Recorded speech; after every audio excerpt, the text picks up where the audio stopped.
श्रीगौरी वक्त्रपद्मार्का श्रीविघ्नेशा गजानना उत्तिष्ठ सुरसम्पूज्या त्रैलोक्यं पालनं कुरु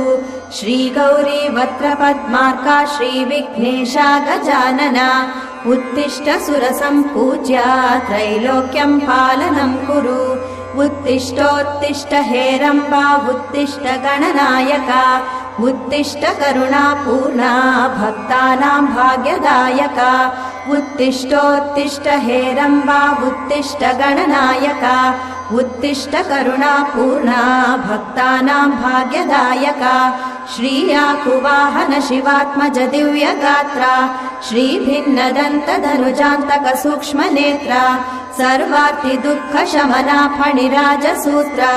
देवा गणेश्वर विभो तव सुप्रभातम्।